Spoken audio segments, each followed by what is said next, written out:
बोलिए सतगुरु बंदी छोड़ कबीर साहिब की जय हो। परमपिता परमात्मा की जय हो।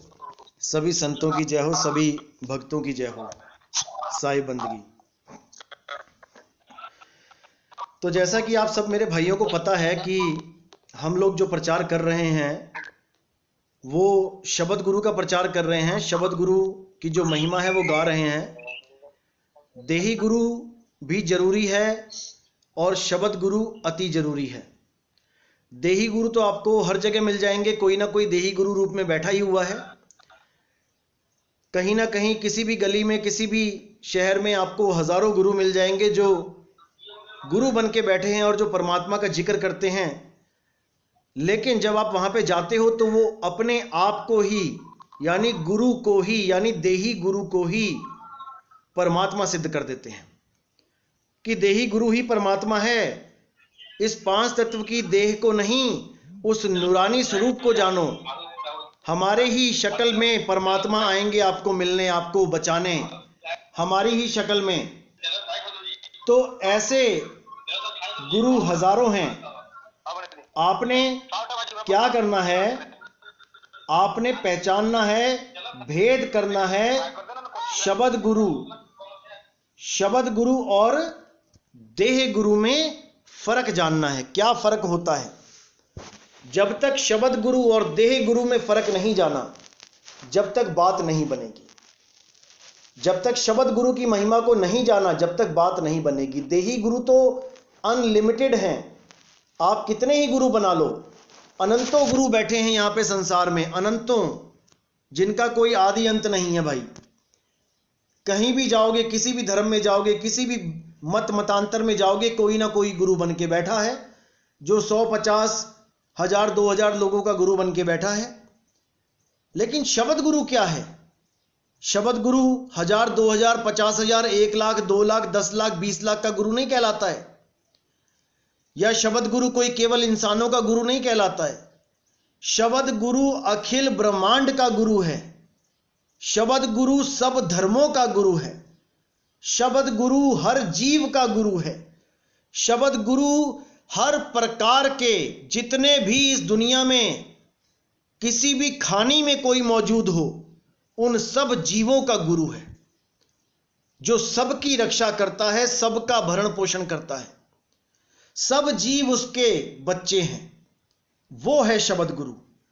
और वो शब्द गुरु किसी का गुलाम नहीं है कि किसी जात का गुलाम है, किसी भाषा का गुलाम है, किसी पंथ का गुलाम है। नेवर। ये पंथा पंथी हमने बनाए हैं, ये जात पात हमने बनाई है। ये सब 52 अक्षरों का खेल है। आप 52 अक्षर खत्म कर दो, सब जात पात, सब नाम, सब देशों के नाम, जिलों के नाम, गांव के नाम, आपके नाम, हमारे नाम, देवी देवताओं के नाम, पंथों के नाम, भगवानों के नाम, गुरुओं के नाम, अनंत नाम, ये सब खत्म हो जाएंगे। कौन रह जाएगा फिर? वस्तु रह जाएगी। जिस वस्तु के अनंत नाम रख दिए गए हैं वो नाम खत्म हो जाएंगे और रह जाएगी क्या? वस्तु। जिसके लिए कबीर साहब ने बोला है, राम कबीरा एक हैं और कहन सुनन में दो, और दो करके वो जानते जिन्हें सदगुरु मिले ना हो। जिनको सतगुरु नहीं मिला वो राम और कबीर को दो करके जान रहे हैं। इसी प्रकार बोला, एक वस्तु के नाम बहुत, लीजिए वस्तु पहचान, और नाम पक्ष नहीं कीजिए, सार तत्व ले जान। एक वस्तु के नाम बहुत रख दिए हैं। किसी ने राम रख दिया उसका, किसी ने अल्लाह रख दिया, किसी ने वाहिगुरु रख दिया, किसी ने कुछ रख दिया, किसी ने कुछ रख दिया, और सब के सब उन्हीं नामों के चक्कर में एक दूसरे से झगड़ा ठान के बैठ गए कि मेरा राम बड़ा, मेरा अल्लाह बड़ा, मेरा वाहिगुरु बड़ा। कबीर साहब क्या कहते हैं? एक वस्तु के नाम बहुत, लीजिए वस्तु पहचान। वस्तु को पहचानो। अगर वस्तु को पहचान लिया तो उसका क्या नाम है इससे कोई फर्क नहीं पड़ता। जैसे आपको जल पढ़ाया गया हिंदुस्तान में, पानी। आप अमेरिका में जाके बोले कि मुझे पानी चाहिए, पानी, वो कहता मेरे पास पानी नहीं है पर मेरे पास वाटर है। क्या तुम्हें वाटर चाहिए? तो तुम कभी नहीं कहोगे कि नहीं चाहिए, क्योंकि तुम्हें पता है जल और वाटर एक ही चीज है। तो वाटर कहने के बाद भी वहां झगड़ा नहीं होगा। आप उस वाटर को एक्सेप्ट करोगे?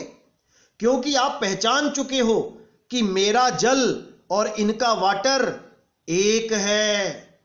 वहां आप कभी झगड़ा नहीं करोगे, नहीं मुझे जल नहीं, मुझे वाटर नहीं, मुझे जल ही दो। वहां कभी झगड़ा नहीं करोगे क्योंकि वस्तु पहचान चुके हो।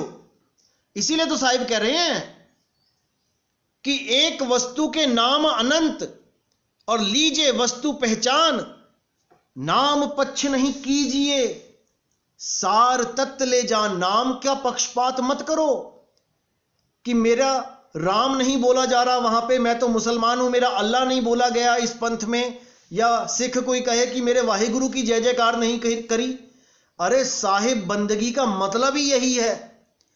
हिंदुओं का साहिब, मुसलमानों का साहिब, ईसाइयों का साहिब, सबका साहिब है वो, उसी की बंदगी करनी है। साहिब साहिब सब कहें मोहे अंदेशा और साहिब से परिचय नहीं, और बैठोगे किस ठौर। साहिब से परिचय नहीं है। जिस दिन साहिब से परिचय हो जाएगा, यानी शब्द गुरु से परिचय हो जाएगा, उस दिन आप सबसे न्यारे हो जाओगे। इसीलिए साहिब ने बोला करूं जगत से न्यारा। इस जगत में रह के भी आप बोध में रहोगे कि अल्लाह वाहिगुरु गॉड एक है, सोना और गोल्ड एक है, स्वर्ण भी उसी को कहते हैं। हमने सोना गोल्ड स्वर्ण के चक्कर में लड़ना नहीं है, उसको खोजना है। जो उसको खोज लेगा वो माला माल हो जाएगा। नहीं तो लड़ते रहो, मेरा सोना चमकदार है, मेरा गोल्ड पीला है, मेरा स्वर्ण बहुत महंगा है, लड़ते रहो, कोई कुछ नहीं मिलने वाला इन अक्षरों से। वो सोना क्या है, वो गोल्ड क्या है, वो स्वर्ण क्या है, वो जानो और उसको प्राप्त करने की ठानो।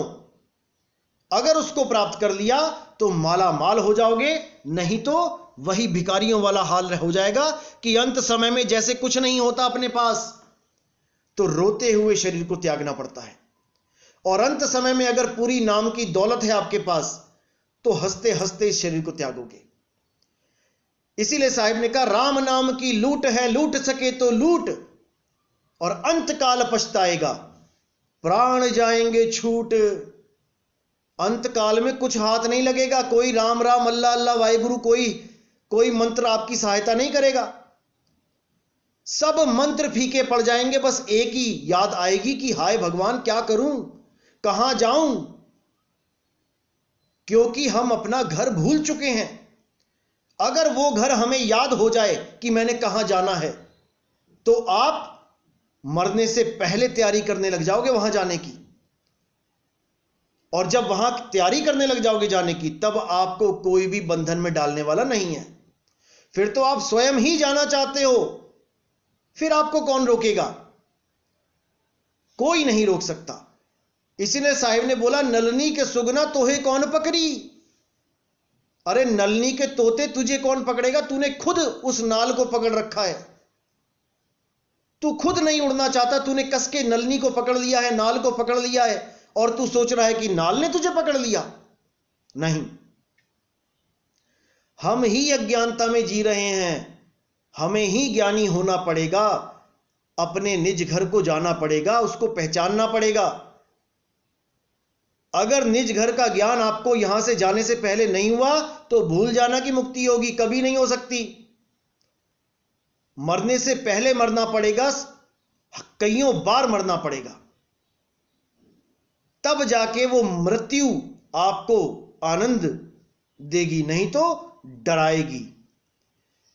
जैसे एक तालाब है, गहरा तालाब है, और वहां पे पानी है, वो पानी की गहराई, वो पानी सबके लिए समान है, लेकिन वहां पर एक बूढ़ा जाता है तो डरता है, और एक बच्चा जाता है, बच्चों की टोली जाती है तो वहां पे डरती नहीं है, पानी में छलांगे मारते हैं, तैरते हैं।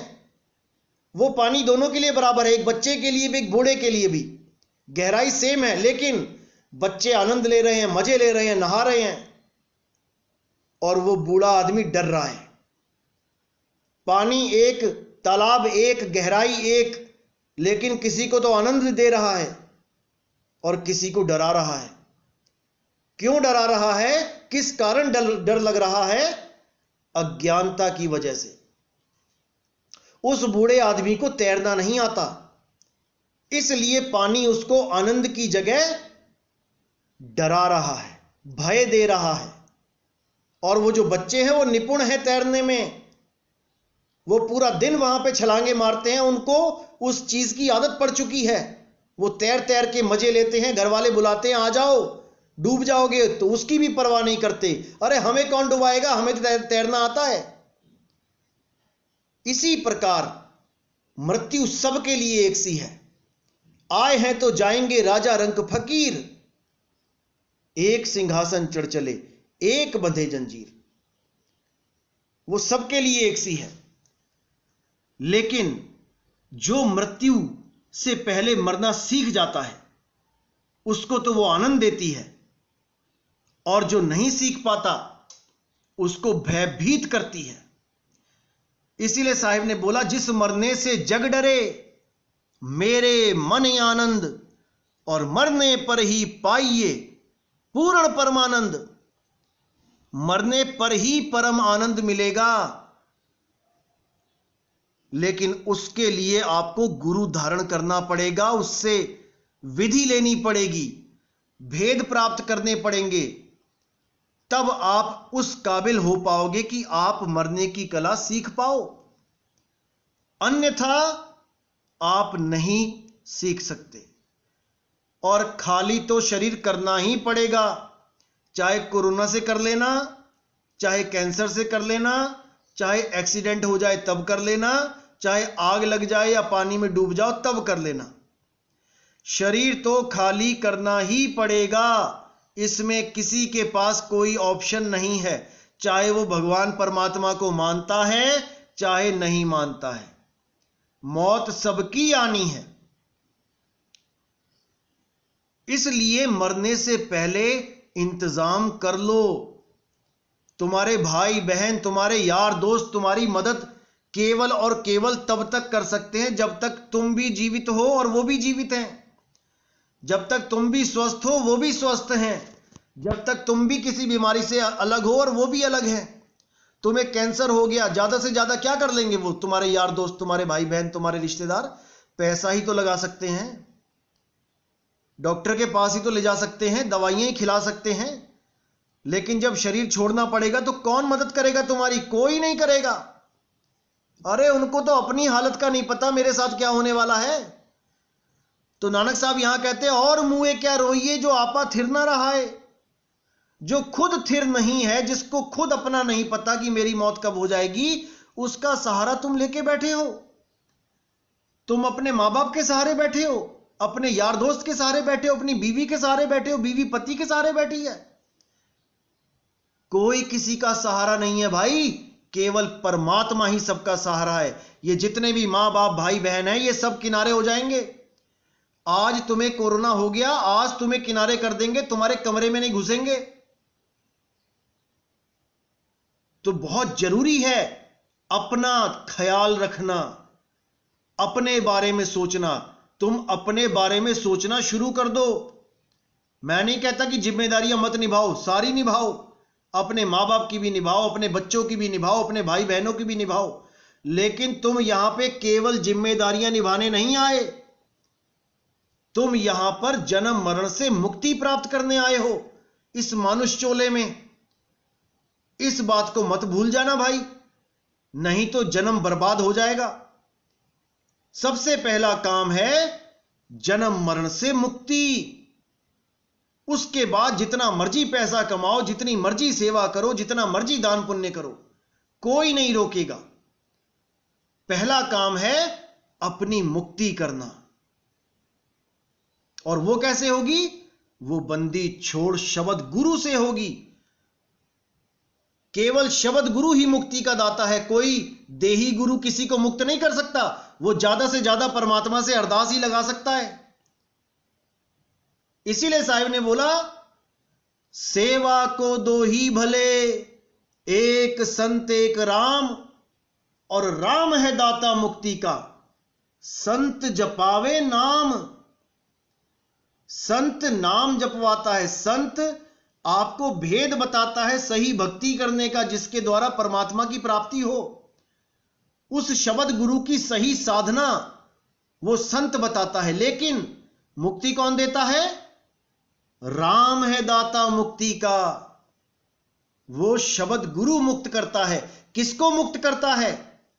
जो तन मन धन से अपने शब्द गुरु को याद करे और अपने गुरु की शरण में रहे, अपने गुरु को सच्चा मार्गदर्शक समझे, हमेशा उसके अंग संग रहे, उसकी भी सेवा करे और जो परमार्थ है उसमें भी अपना योगदान दे। वो शिष्य शब्द गुरु को सबसे प्यारा होता है, उसको इस दुनिया में नहीं छोड़ा जाता। तो बहुत जरूरी है गुरु धारण करना, गुरु से विधि प्राप्त करना, उसके बाद भक्ति करना। अन्यथा कोई जन्म मरण से मुक्त नहीं हो सकता। जितने मर्जी यूट्यूब चैनल आ जाएं कि गुरु की कोई जरूरत नहीं है, ऐसा है वैसा है, मुझ पे आत्म कृपा हो गई है, आत्मा स्वयं कृपा कर देती है, अपने आप ही मर जाओगे, मुक्त हो जाओगे, ऐसा कुछ नहीं होता। यह सब भरमजाल है और एक एक भरमजाल 2020 में तोड़ दिया जाएगा। एक भी ऐसा जाल नहीं बचेगा जो 2020 में बचेगा। सबके सब जाल काट दिए जाएंगे उस बंदी छोड़ परमात्मा के द्वारा। उस बंदी छोड़ परमात्मा की दया से सब कुछ होगा। बस आपने पूरा विवेक जगा के रखना है, पूरी समझ जागृत करके रखनी है, ताकि कोई भी अधूरा गुरु, अधूरा शिष्य आपको भ्रमित ना कर पाए। क्योंकि यह मनुष्य चोला बार बार नहीं मिलेगा, यह करोड़ों जन्म के बाद एक बार मिलता है। अगर इसको भी बर्बाद कर दिया तो भाई पता नहीं कहां जाके ठिकाना मिलेगा। अरबों खरबों जन्म के बाद मनुष्य चोला मिलेगा और तब फिर वही हाल, गुरु मिले ना मिले। किसी कसाई के घर पैदा हो गए तो बचपन से ही बकरे कटवाने लग जाएगा। कोई ठिकाना नहीं मिलेगा भाई, कोई ठिकाना नहीं मिलेगा। इसीलिए बार बार अरदास करता हूं मैं कि सत्य को जानो, सत्य को पहचानो। सत्य का कोई नाम नहीं है, ये सब हमने नाम रखे हैं। जितने भी नाम हैं ये सब हमने रखे हैं। इसीलिए बोल दिया कि नाम अनंत जो ब्रह्म का, तिनका वार न पार, मन माने सो लीजिए कहें कबीर विचार। कि अगर आपने उस तत्व को जान लिया, उसको प्राप्त कर लिया, तो आपका जो मन करता है वो नाम ले लो, कोई बात नहीं। आप उसको राम कहना चाहते हो राम कह लो, आप उसको हनुमान कहना चाहते हो हनुमान कह लो, उसको कृष्ण कहना चाहते हो कृष्ण कह लो। लेकिन पहले उस तत्व को जान लो कि वो तत्व है क्या। एक वस्तु के नाम बहुत लीजिए वस्तु पहचान, नाम पछ नहीं कीजिए सार तत्ले जान। नाम अनंत जो ब्रह्म का, तिनका वार न पार, और मन माने सो लीजिए कहें कबीर विचार, कहें कबीर विचार। तो नाम के चक्कर में नहीं पड़ना है, इन अक्षरों के चक्कर में नहीं पड़ना है, उस तत्व को जानना है जो तत्व सबका समान है, एक है, वो सबका गुरु है। और वो तत्व क्या है? वो नी तत्व, नी अक्षर, निज नाम, अडोल नाम, अबोल नाम, अकह नाम, सत्य स्वरूपी राम है। शब्द गुरु है, शब्द स्वरूपी राम है, उसको जानना है। तो आज का सत्संग यहीं पे समाप्त करेंगे। और मेरे जितने भाई हैं